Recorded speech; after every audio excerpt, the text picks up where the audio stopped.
would you accept that section of the population, that there's a significant overlap with the No, section I of the don't population accept that because rejects scientific medicine, that rejects vaccines, and that follows no, things like no, homeopathy? no, it's still fake news, and if you repeat it a third time, it will still be fake news, because we have been successful in the most recent state elections. This is Here's How, Ireland's political, social and current affairs podcast, presented by William Campbell. Thank you for downloading episode 135 for the 26th of May, 2022. I'm not going to do an editorial here. I'm putting it after the interview for reasons that will be obvious when you hear it. But I want to say thanks to all of the patrons on Patreon. I really appreciate everyone who donates there. We don't get any huge amount of money out of it, not nearly in the same league as some other Irish podcasters that I could mention, but it pays for things like the web hosting. And Kevin and myself basically donate our time for free.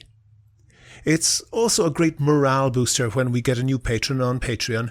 It lets us know that there are people out there who listen and appreciate the podcast. We make a big effort to cover things that are undercovered in Irish media, and you're more than welcome to listen for free. But if you think that you could do the same as the other donors and throw in the price of a cup of coffee once or twice a month, there's details of how to do that on the website and at the end of the show. The German Green Party is a little bit older and a little bit more successful than the Irish Green Party. They're, of course, in government, but they're the second rather than third party of government as they are in Ireland. The German Green Party is also the leading party of government in the state of Baden-Württemberg. In fact, the German Green Party is in government in 10 of the 16 German states, including in Berlin. And in the European Parliament, they have 21 of the 96 German MEPs, and their leader is Reinhard Bütikofer, and he's on the line with me now. No, stop. That's not true. I'm not the leader of the delegation. The leader of the delegation is Rasmus Andresen from Schleswig-Holstein. I am just the oldest person in the delegation, but You're not the formal senior leader. person then.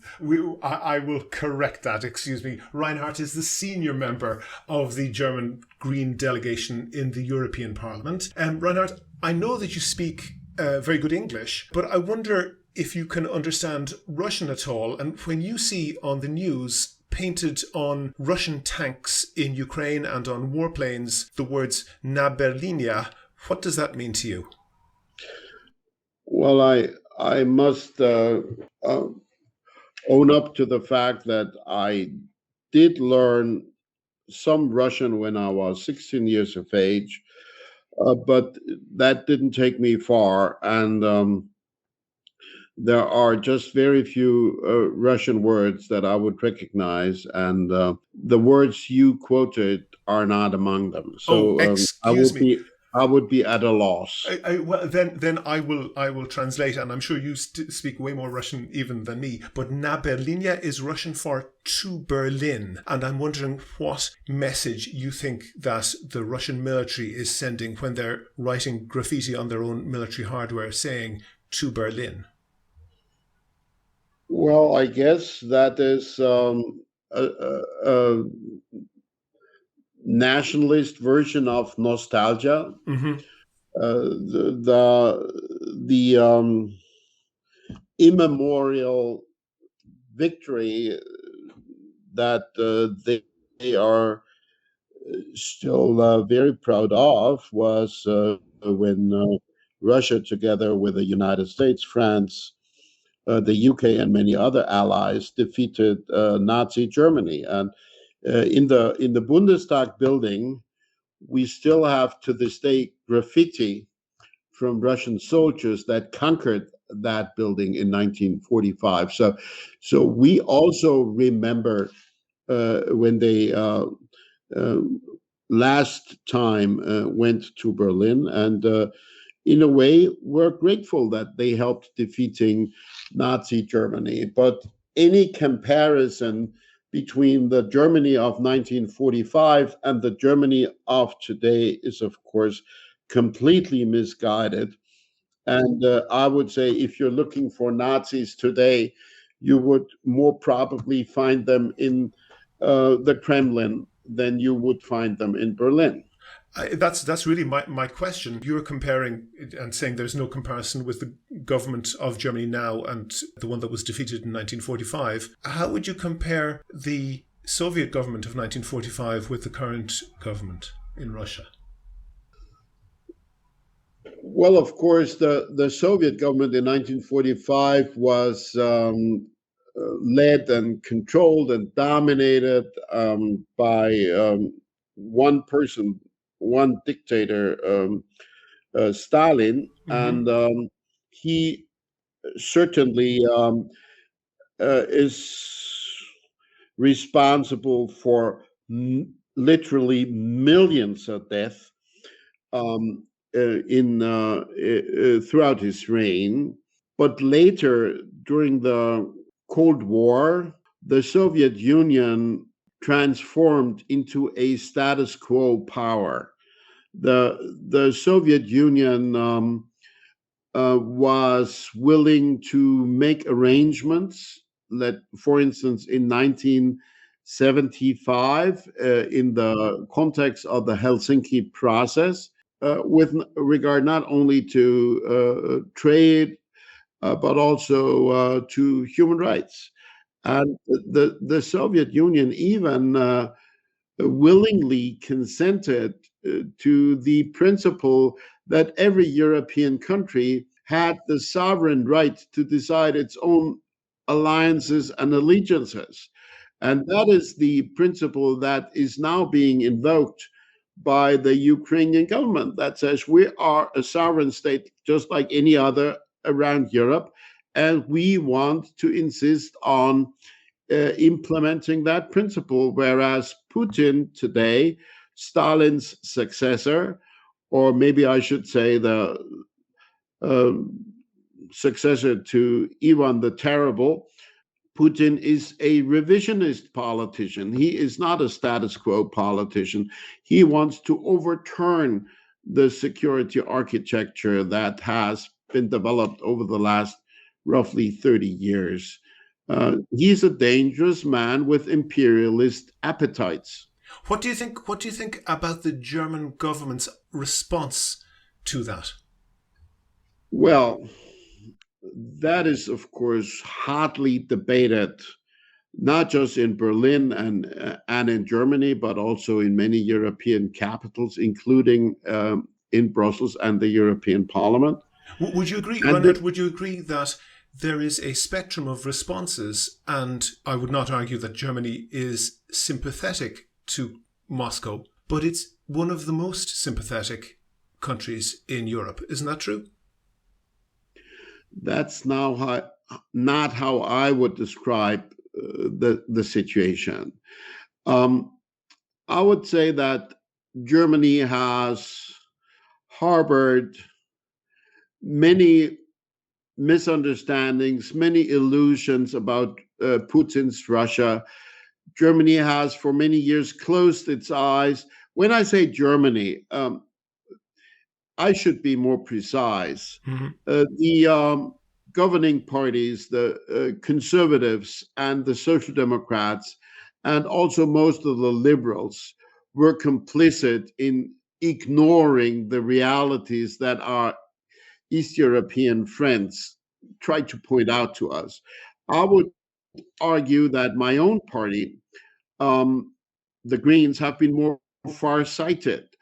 We have called out Putin's aggressive use of energy policy as a coercive tool. I recall raising this very issue already in 2004, together with friends from other European countries like Carl Bildt from Sweden, or Democratic and Republican friends from the US Congress. So we have always opposed Nord Stream 2, for instance, never considered that a European project. This is a gas pipeline from Russia directly to Germany to deliver Russian gas, which has, I think the building is complete, but it has not been commissioned because of the war. And it will not be commissioned in the future either. It's lost investment, a sunk investment by now.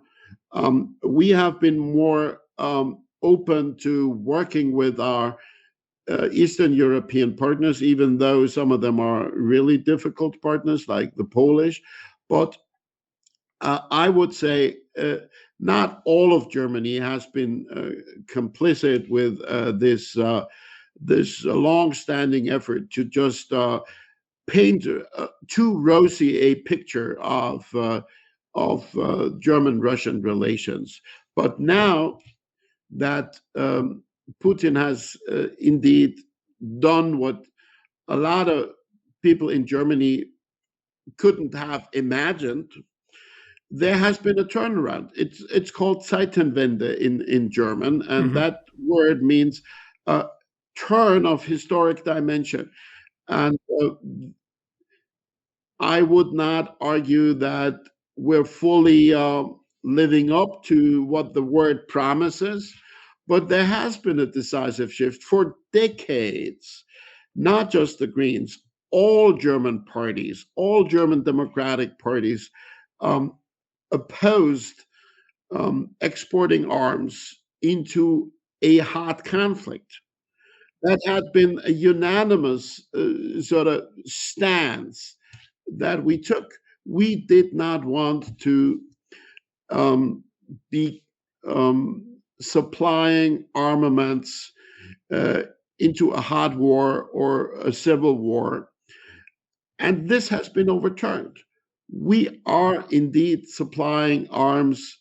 And at times, I have argued, and my friends have argued, that we're too hesitant and it is taking us too long.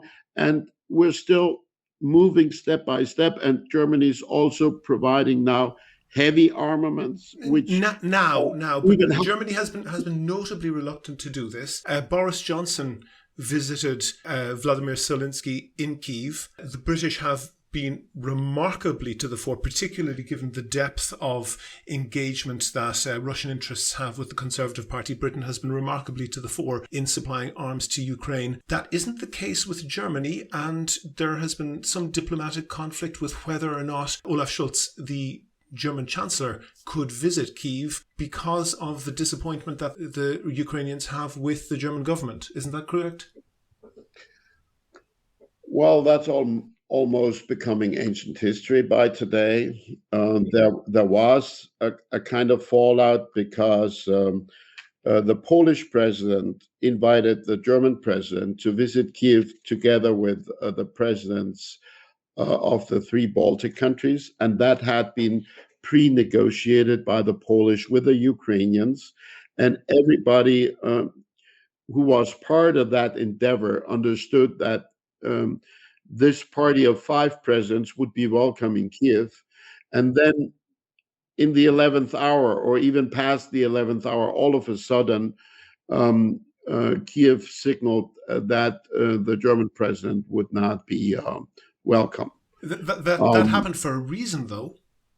Well, of course it happened for a reason, but certainly even at that time, Germany was providing arms. Even at that time, Germany was the biggest single donor country of Ukraine over the last couple of years. So I'm not sure it was a very smart move. And the relevant fact is that today this has been overcome. Okay. There has been I want to focus there has on, been on a something substantial different. conversation between the presidents of Ukraine and Germany, and now Ukraine says the German leadership is welcome. And since that has been announced already, the foreign minister immediately has been going there. The president of the German parliament has been visiting Ukraine on the 8th of May to commemorate the end of the Second World War, where the Ukrainian people suffered terribly from German aggression. So I think we're on a positive trajectory, and I would not want to emphasize the problems, the hesitations, the mistakes that have been made and that are being overcome, because I think it is important to focus on uniting to support Ukraine. Okay. You may be aware, or you may not be aware, of two Irish MEPs, Claire Daly and Mick Wallace, and they have taken a remarkable stance, taken an awful a lot of criticism also in Ireland for the stance that they appear to be really very, very close to the Kremlin line, particularly calling for an end to all sanctions against Russia and for an arms embargo on Ukraine. Do you hear, clearly in a minority, but do you hear some of those voices in Germany as well that are just puzzlingly pro-Russian and pro-Putin? Well, this is not the first time that those two members of the European Parliament have stuck their heads out in a very awkward way. But I'm not completely sure that I would call Mick Wallace's stance pro-Russian. He has it would be fair to say that he would be you an allow me MEP to end my who sentence? the Kremlin is most pleased with. Would you allow me to end my sentence first? Please do. Before you interrupt. Let me start the sentence again. Sure. I'm not sure I would accuse Mick Wallace of being pro-Russian, because he has, in clear words, denounced Russia's aggression in the Foreign Relations Committee, but he is certainly anti-EU, anti-UK, anti-US. Mm-hmm. And for him and Claire, the main enemy is always our own countries. It's always the West. So they are playing down the responsibilities that clearly reside on the Russian side. I would not accuse Mick explicitly of supporting Putin's aggression, but he is focusing his criticism against our support of Ukraine, and this is completely misguided, and I completely disagree with him on that. Okay.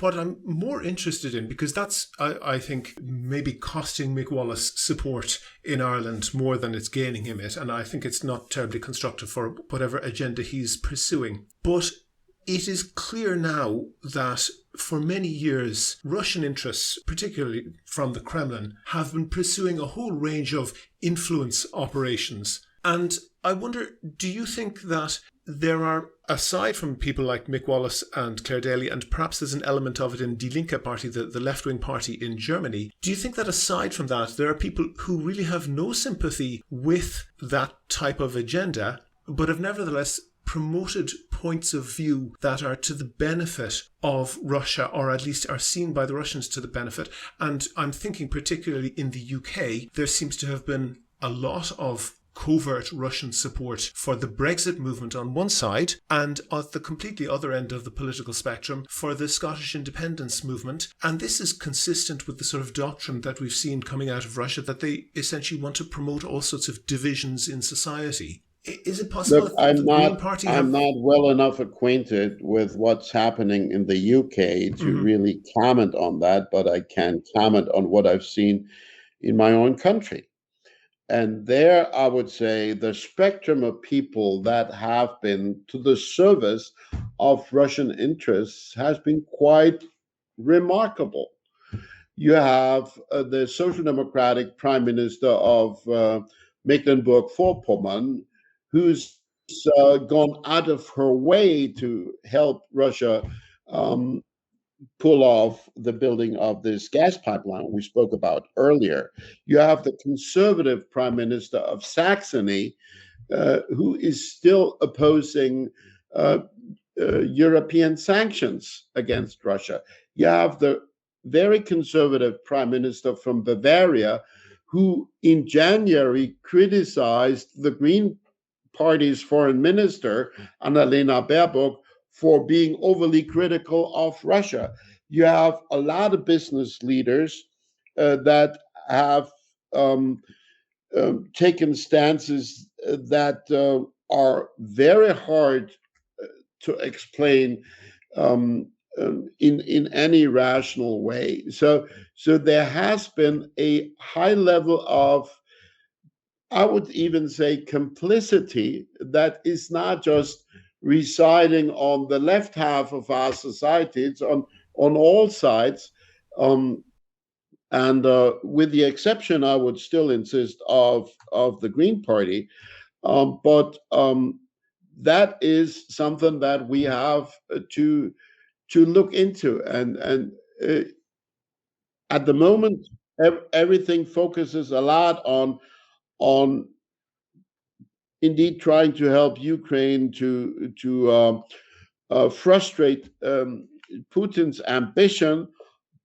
But I'm certain that there will be a phase where we have to reckon with what went wrong and how could we allow our country to become so dependent on Russian fossil energy resources, to allow our country to become so blind as regards the uh, revisionist imperial ambitions of this particular Russian Tsar.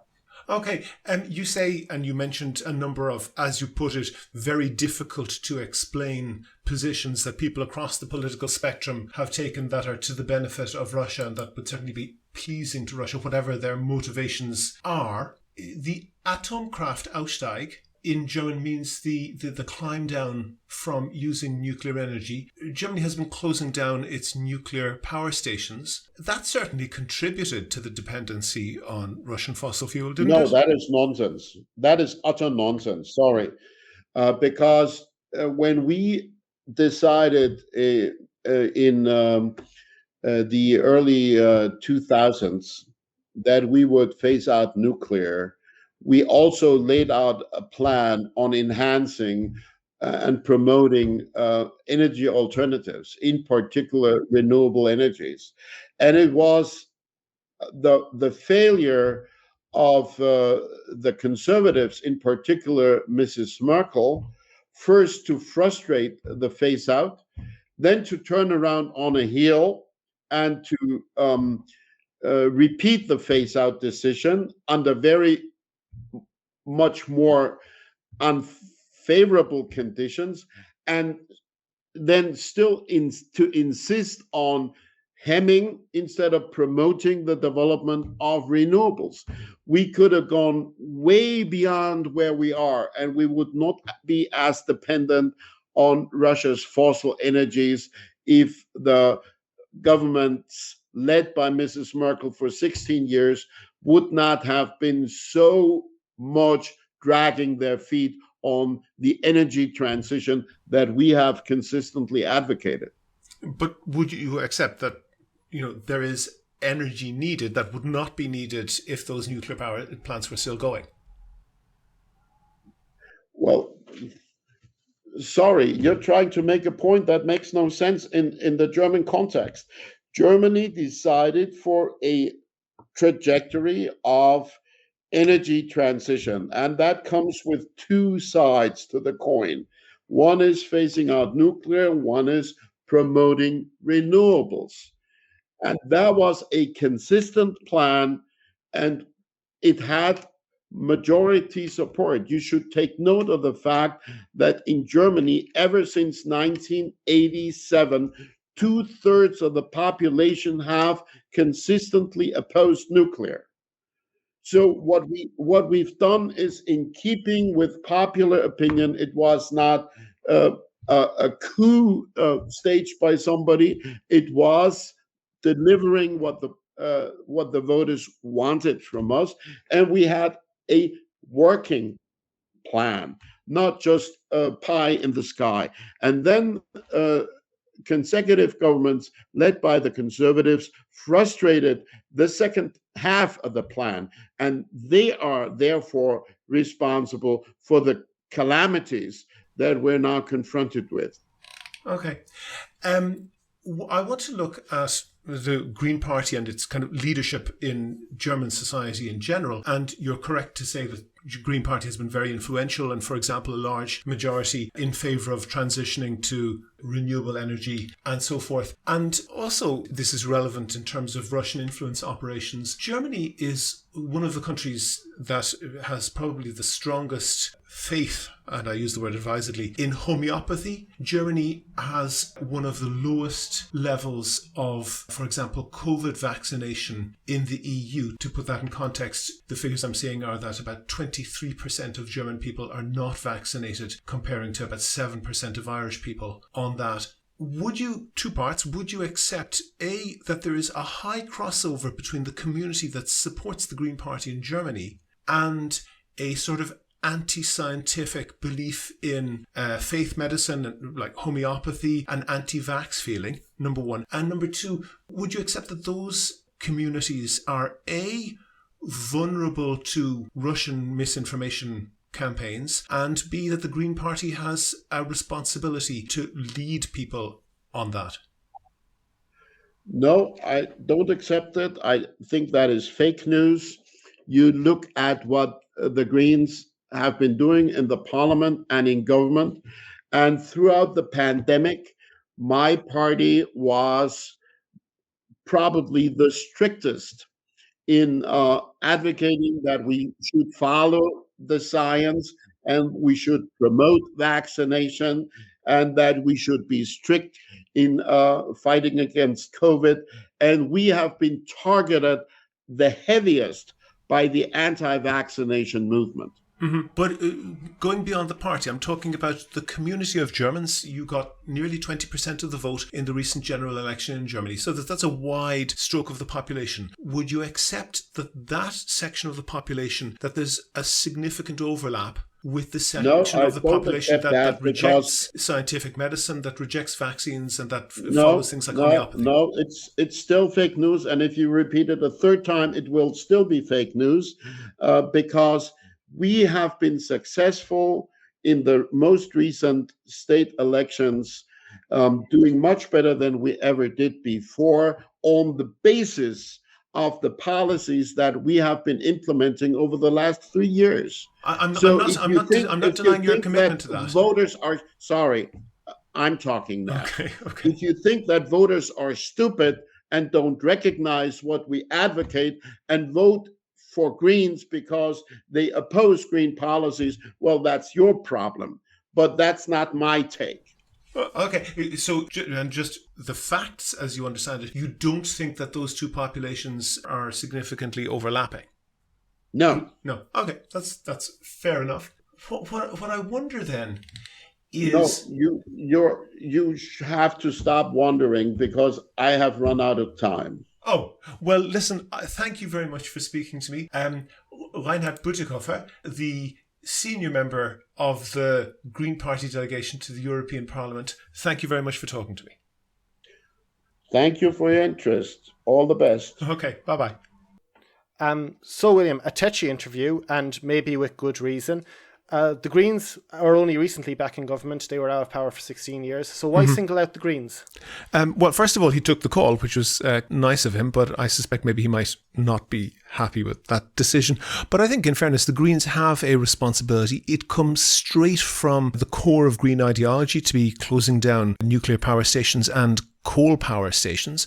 And he is correct to say that that policy wasn't implemented by them. It was implemented by Merkel kind of in a hurry because of the Fukushima that turned public opinion, and they changed their minds and public opinion changed on Atomkraft Ausstieg. That's the nuclear power climb down, I think is the literal translation of that. So I think it's worthwhile asking the question, and they're now in government and they have to deal with it. You contend that the Green Party's base is essentially kooky, anti-vax and in favour of homeopathic remedies, something which Mr. Bütikofer denied. Even if that's true, is it a bit of a stretch to link anti-vax sentiments with the effectiveness of Russian disinformation? I don't think it is. First of all, he said...